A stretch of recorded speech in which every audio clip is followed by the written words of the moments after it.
नमस्कार, मैं राजेंद्र कानून को स्टेट अपडेट में आपका स्वागत करता हूं। मेरे साथ प्रदेश के वरिष्ठ पत्रकार डॉक्टर शिशिर उपाध्याय उपस्थित हैं। मैं उनका भी स्टेट अपडेट चैनल में स्वागत करता हूं। साथियों, हम विभिन्न विषयों पर अलग अलग चर्चाएं करते हैं। आज जो चर्चा का विषय हमने चुना है वह शायद आपको पसंद आएगा कि मणिपुर में जो हिंसा चल रही है, जो तांडव मणिपुर में चल रहा है, जो किस प्रकार की घटनाएं हुई, 2 महिलाओं को नग्न कर दौड़ाया गया और ये इतनी बात हुई है, इसके ऊपर सरकार की तरफ से अभी तक कोई प्रभावी एक्शन नहीं लिए जाने के फलस्वरूप सुप्रीम कोर्ट ने स्वयं संज्ञान लेते हुए कुछ बात कही है और सरकार की ओर से या जो भी है कि लॉयर ने वहाँ पर ये बात भी कही थी कि बंगाल में भी कुछ हो रहा है, तो उस पर भी सुप्रीम कोर्ट ने नाराज़गी बताते हुए और कुछ बात कही है।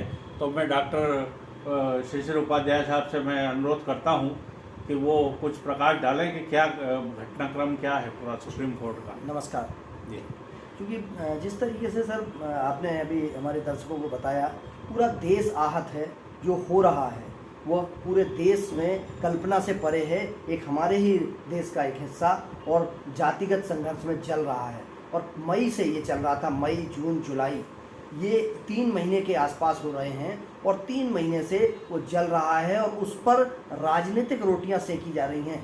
और बड़ा दुखद है ये पहलू कि जब सरकार निर्णय नहीं लेती है तब सुप्रीम कोर्ट को दखल देना पड़ता है। इसके पहले एक बार सुप्रीम कोर्ट ने फटकार लगाई थी, तब देश के माननीय प्रधानमंत्री जी सामने आए थे। उन्होंने कहा था कि मैं बहुत दुखी हूँ, मैं बहुत आहत हूँ, और उसके बाद उम्मीद की जा रही थी कि इस पर कुछ कार्रवाई होगी। लेकिन जो हालात बने हैं, एक बहुत मैं ये देख रहा था कि जिस तरीके की घटनाएं हुई और वहाँ के मुख्यमंत्री जी ने ये कहा कि ये तो एक घटना बाहर आई है, ऐसी हजारों घटनाएं हुई हैं वहाँ पर। इसका मतलब ये है कि प्रदेश के मुख्यमंत्री ये स्वीकार करते हैं कि उनके कंट्रोल से बाहर है, लेकिन उन पर कार्रवाई ना करते हुए या वहाँ पर किसी तरीके की पैरामिलिट्री फोर्स ना भेजकर अभी रोज़ घटनाएं आ रही हैं कि फोर्स को महिलाओं ने 2000-5000 महिलाओं ने रोक लिया और उनके आर्म छुड़ा लिए। ऐसी बहुत सारी घटनाएं सामने आई, लेकिन वहाँ पर चूँकि नेटवर्क बंद कर रखा है, वहाँ पर नेट नहीं चलता है, वहाँ से कोई खबर बाहर नहीं आ सकती है। अघोषित रूप से इमरजेंसी जैसी हालात है।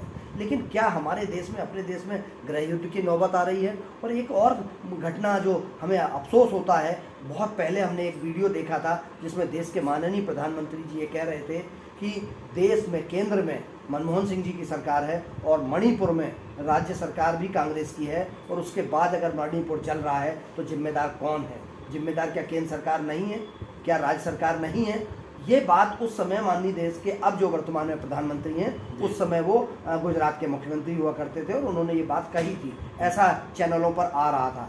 वो जो देखा वीडियो जिस तरीके से, उसमें कितनी सच्चाई है मैं इसकी पुष्टि नहीं करता हूँ, लेकिन ये बात उस समय कही जाती थी। आज उसी बात को निर्मला सीतारमण जी कहती हैं, वित्त मंत्री हैं देश की, जिनका एक मैंने वीडियो देखा।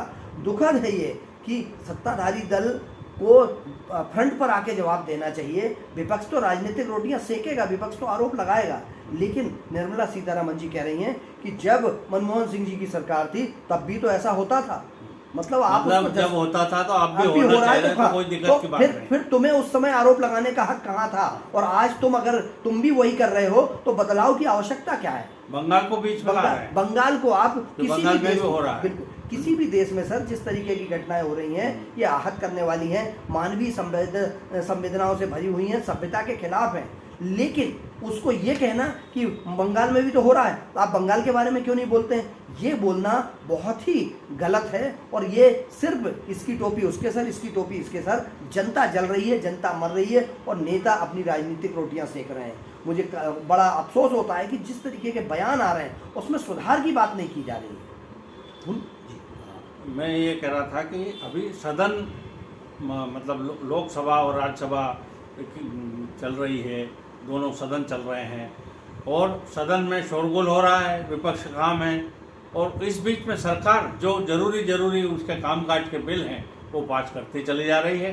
सरकार का काम अपनी तरीके से हो रहा है, इसलिए उसको कोई चिंता की बात नहीं है।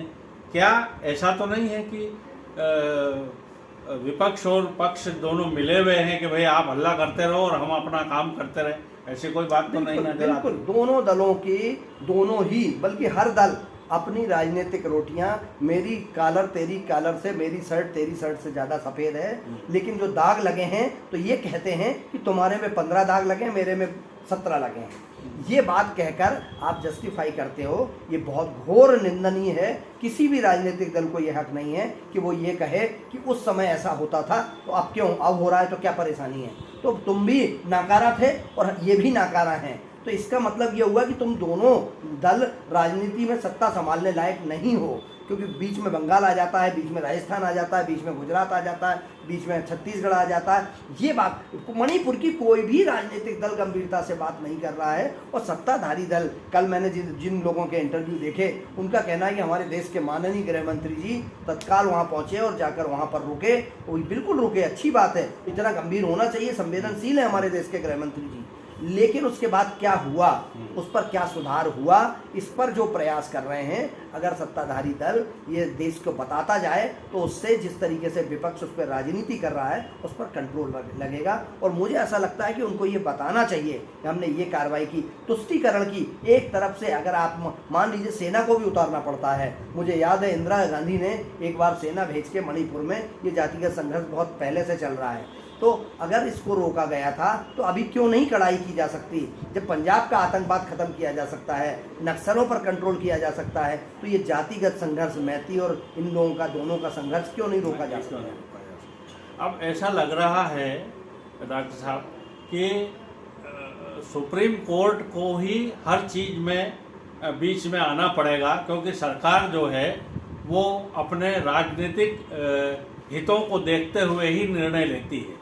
तो ऐसे समय में क्या हर मामले में अब सुप्रीम कोर्ट ही आगे आएगी और वो ये अपना वो करेगी, ये प्रश्न हम आम जनता पर छोड़ते हैं और ये उम्मीद करते हैं कि इस पर आप अपने कमेंट ज़रूर देंगे कि क्या सुप्रीम कोर्ट के निर्णय के अनुसार, निर्देशों के अनुसार देश का शासन चलेगा। और मैं डॉक्टर साहब को यहाँ पधारने के लिए मैं धन्यवाद देता हूँ। यदि आपको ये हमारी चर्चा अच्छी लगी हो तो कृपया करके इसको आप लाइक करें, शेयर करें और सब्सक्राइब करें। और यदि कोई आपके मन में विचार हो तो आप कमेंट ज़रूर करें। इसी के साथ मुझे दीजिए आज्ञा। नमस्कार।